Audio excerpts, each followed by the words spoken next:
Welcome to Sputnik, orbiting the world with me, George Galloway. And me, Gayatri. The political situation on both sides of the Atlantic is in total chaos.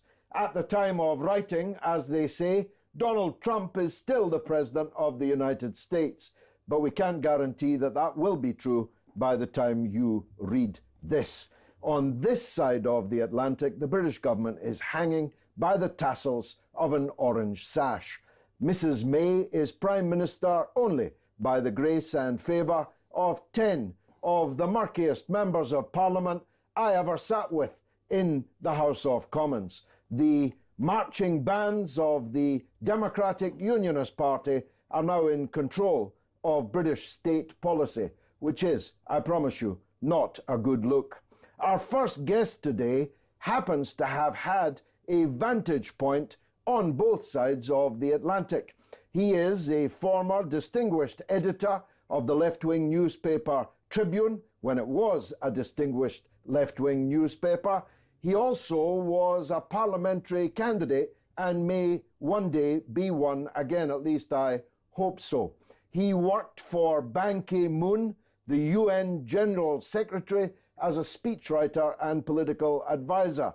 He's even going to be teaching at Columbia University in the fall.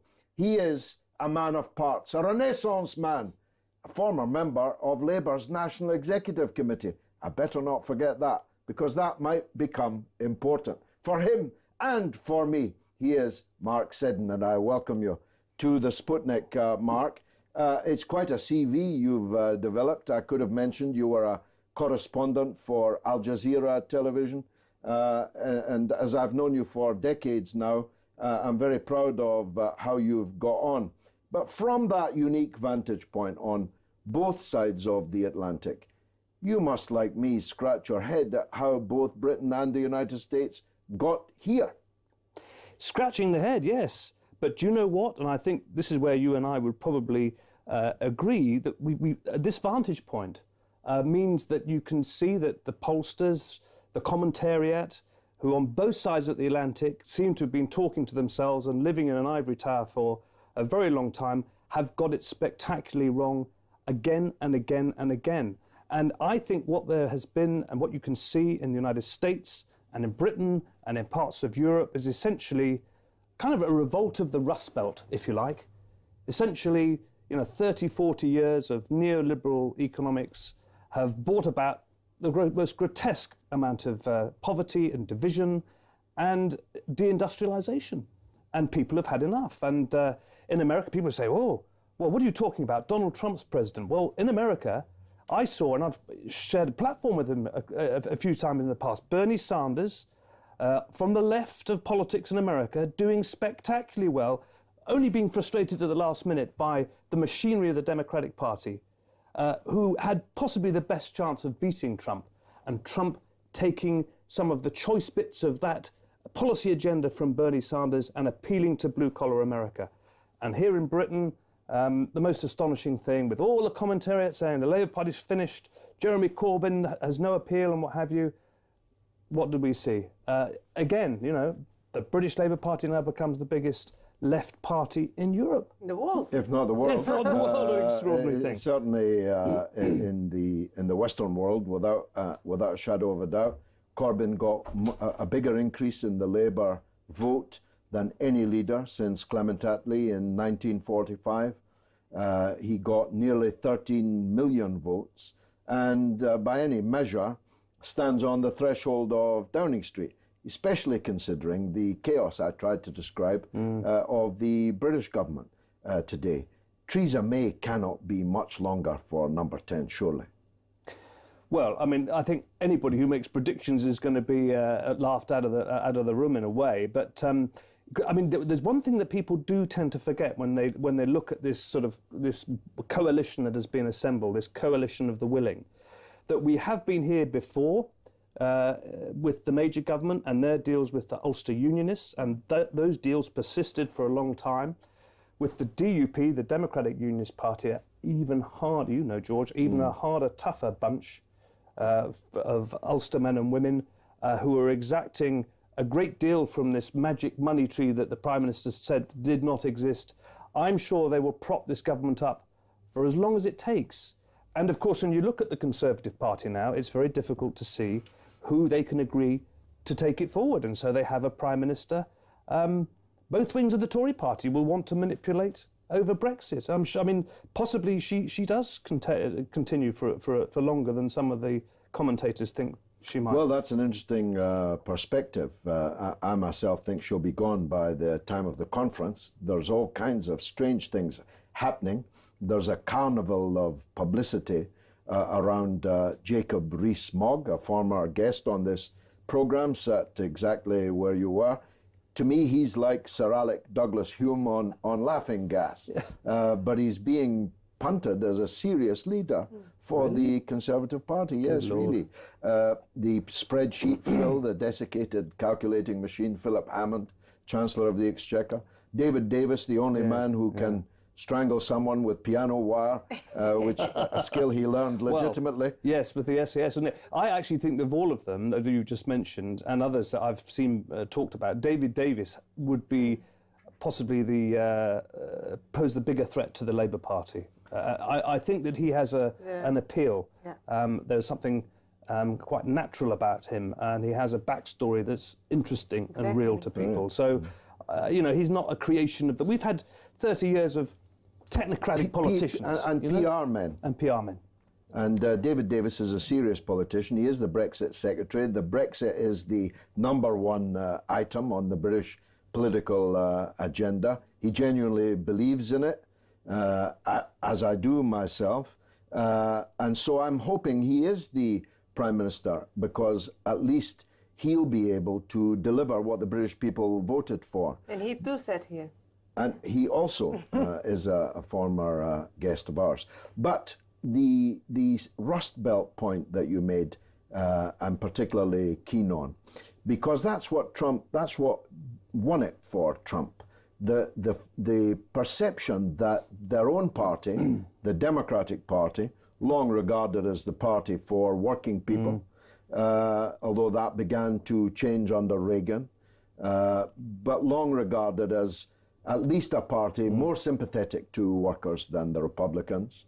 The workers there in Michigan, in Pennsylvania, and other such states, Wisconsin and others, they went for Trump because the Democratic Party seemed no longer to represent them in any way.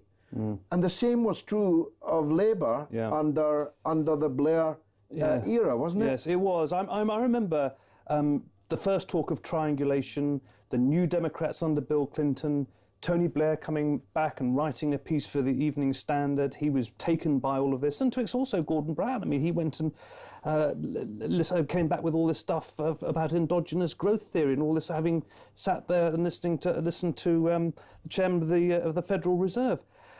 We've had of all of this, and there is a revolt, and it's fascinating when you think of that Trump appeal.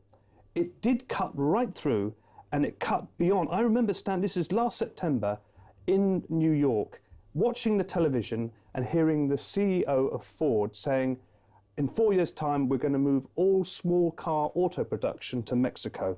And I said to the person I was with, I bet Hillary Clinton has nothing to say about that. And of course, she had nothing to say about it.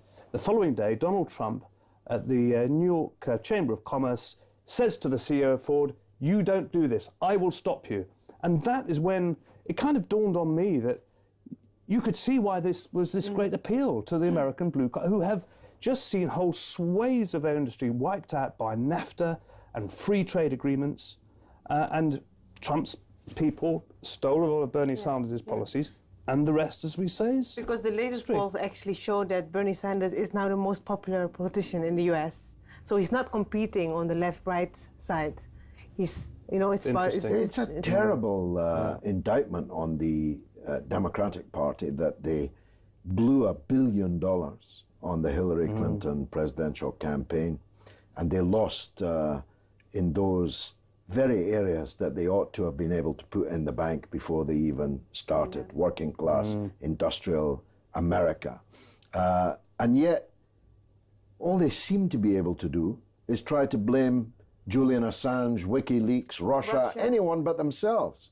Is that, from your US experience, true throughout the Democratic Party? Is there a layer in the Democratic Party that can see the truth in this whole picture or not? Yes, I think that the Democratic Party has become populated by a lot of youngsters, as is the case here with the British Labour Party. And they know that the whole Clinton third way, it's all, that's passé. It's like New Labour. It's past history. It's out of the door now. The point about Hillary Clinton and the Democratic Party machine talking incessantly about Russia is that doesn't really cut it with the people they've got to win back. That's not to say that it's not important if it is the case that Russia was interfering with American elections, but mind you, America has interfered with lots of elections elsewhere, so it all goes on. But this is not an issue that matters hugely with most ordinary Americans. And of course, with a lot of Donald Trump supporters, this is the danger. I mean, I'm of the left. I'm not American, but I don't like the Trump presidency. I would like to see a populist Democratic Party come back to office, to power. It's not going to do it by talking about Russia all the time, and it's not going to do it by patronising a lot of the people who voted for Donald Trump. It has to win them back. And I don't think it's there yet. I think the machinery of the Democratic Party is resistant and it's fighting back. There's a similarity here within the British Labour Party. Just off at a slight tangent, I mean, for the past 2 years, after Jeremy Corbyn was elected leader, on 2 occasions, there was a cacophony from about 40-odd Labour MPs, which went far beyond anything that the old Tribune group or the left groups in the old parliamentary party used to do. This was deeply vitriolic and damaging, and possibly cost Labour the general election victory. Our friend Corbyn might have been in Downing Street, but for the stab in the back over 20 months nearly by the rebel MPs.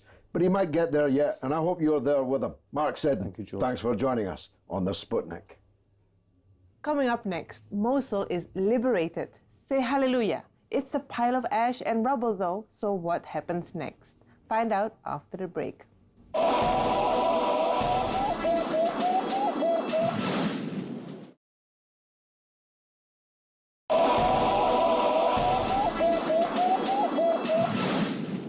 Welcome back to Sputnik. Mosul is liberated from a Khmer Rouge style of hell. It has been at the year 0 or less under ISIS. But what happens next? And in Raqqa, the Syrian capital of the evil empire, the US forces are reportedly in the streets. The problem is neither liberating army is entirely welcome for the people of Mosul or Raqqa, which is why attention turns now to life after ISIS. Joining us to explore this terrain is writer and commentator Dr. Marcus Papadopoulos. Very good to see you back, Dr. Marcus. If the US are in Raqqa, this means that there's a US occupied city in the Syrian Arab Republic. And the Syrian government and its allies don't want it there. What's going to happen there? And equally, in Mosul, the city has been liberated, no doubt, from the hordes of barbarism, the black hundreds of ISIS. But the government in Baghdad is not popular amongst the people in Mosul. So what's going to happen there? You're the expert, tell us. Well, naturally, I was delighted when the news broke that Mosul had been liberated, and it really does mean that Iraq is close to being free of this terrible, terrible cancer that is ISIS. But then that happiness was tinged with some sadness, because I know that Syria still has ISIS there, and it still has other Wahhabist terrorist groups occupying Syrian territory. And it is such a shame that while Mosul, its liberation, was projected by the British media in a very, very positive light, when East Aleppo was liberated from those barbarians... The very same people. The very, very same people. It was a completely different response from the British media. Now, if we're talking about the American presence in Raqqa, I suspect the Americans have seen the writing on the wall. I believe that Donald Trump and his administration understand all too clearly that the Syrian army is going to win eventually in this conflict. So gone are the days of them trying to overthrow the Syrian government. It's not going to work. It's not going to work with the Russians there in particular, but also with the Iranians and also Hezbollah. So I suspect the Americans are falling back onto, let's call it Plan B, whereby they try and keep some sort of influence in the country by having their soldiers there alongside the various proxies who they're supporting. And I wouldn't just cite Raqqa, I would also cite along the Turkish border, which of course is occupied by the other Wahhabist terrorist group, the so-called Free Syrian Army. And to add to the mix, you now have Kurdish fighters in control of some parts of the territory, not likely to willingly hand it back to the Syrian Arab Republic. If the Americans have effectively a kind of East-West Berlin situation in Raqqa, that's a recipe for endless trouble in the future. They're going to say to the president of Syria, well, your writ might well run in all these other parts of the country, but they don't run here. And they don't run in the parts that are controlled by our Kurdish allies. Of course, the point you make about Mosul is correct. Now, Mosul has been mercilessly bombed by the United States. It is, as Gayatri said, a pile of rubble and ash. But if they continue to govern Mosul as they did before ISIS arrived, it won't be long before a new kind of ISIS emerges there, isn't it? Well, I think that's the problem. While we rejoice in the liberation of Mosul, the Iraqi government ultimately is compliant to the West. And the way it has treated its own civilians in Mosul has been abysmal. And I would say what is even more abysmal is how the Iraqi government turned a blind eye to the hundreds upon hundreds of Iraqi civilians who were murdered by the American Air Force in Mosul. Now, to me, that's a recipe for disaster for the Iraqi government in the future. Not now, but in the future, because people are not going to forget their loved ones who have been murdered by the Americans, and knowing that their own government has turned a blind eye to that. ISIS as a group, they have been defeated in Mosul, but as a concept, it probably will continue. I just wanted to raise the figure behind ISIS, al-Baghdadi. Is he of importance? Because we have long not heard of him, and it seems that ISIS just continues as a group on its own without a leader. Do you know what I think about people like Baghdadi and bin Laden? They are replaceable. Yes, they might be charismatic to their own depraved followers. Yes, they might have some sort of strong leadership skills, but ultimately they can be replaced. But what I thought was interesting, we're hearing reports at the moment that Baghdadi was killed in a Russian airstrike. Yeah. And if that's true, we should be rejoicing in that news. But it's been barely reported by British mainstream media. What about our good friends, Saudi Arabia? They are strengthened by the court decision in Britain this week that selling them weapons is perfectly lawful, even though they are using those weapons against civilians in the Yemen. And British law says that we must not sell weapons that are used for external aggression or internal repression. How the honourable judges squared that, I really don't know. Saudi Arabia has a new 30-year-old ruler, effective ruler, Crown Prince.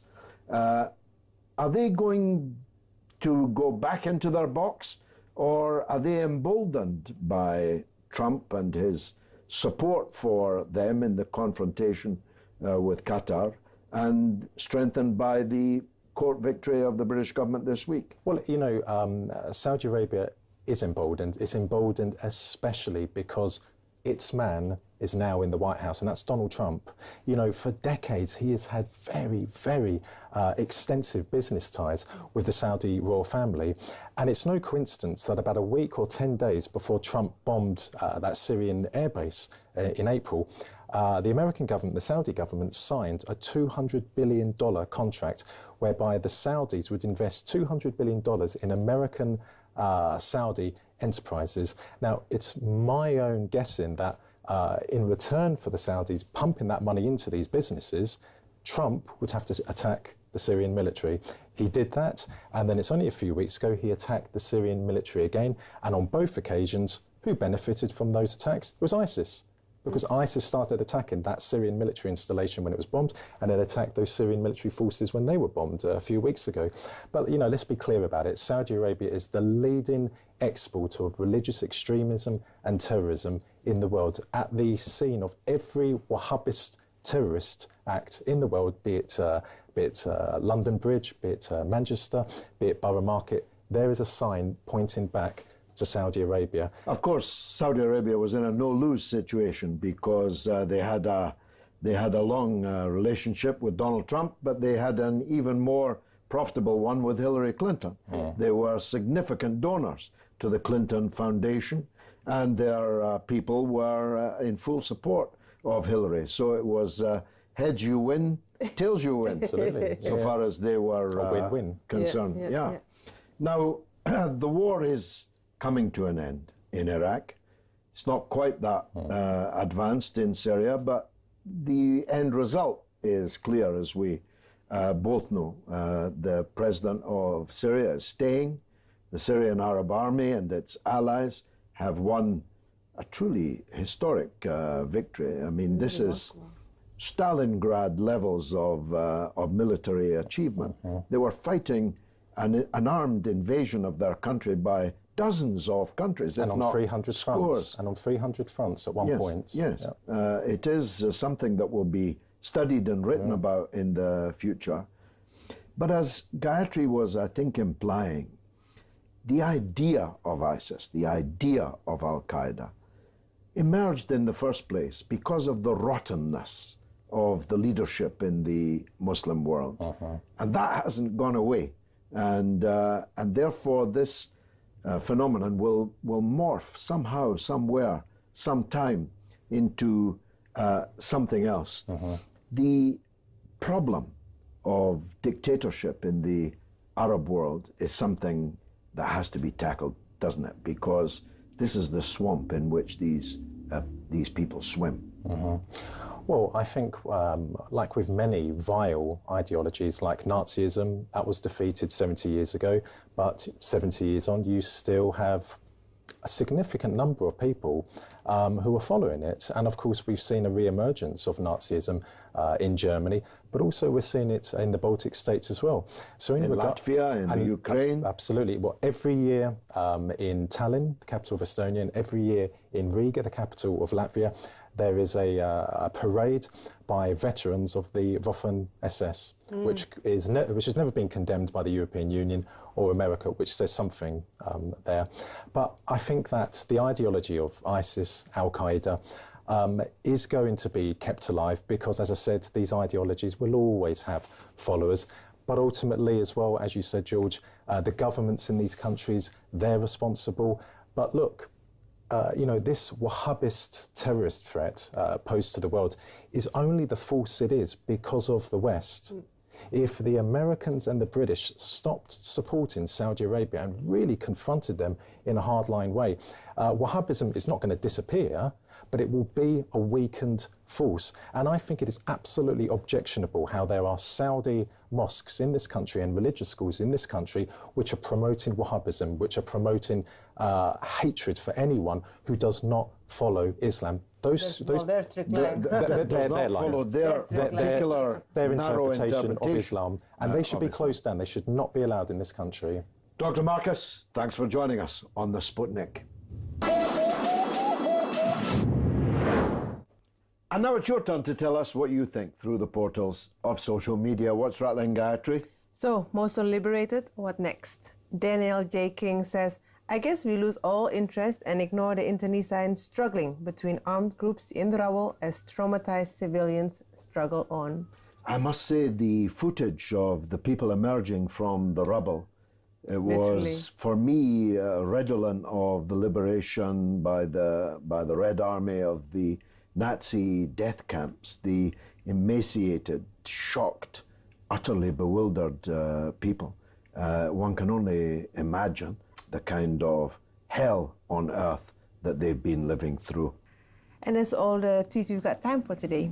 Which, alas, means that's the end of the show. But you can stay in touch with us on Facebook, Sputnik on Russia Today, or Twitter and Instagram, RT_Sputnik. Goodbye from me, Gayatri. And from me, George Galloway. It's been marvellous.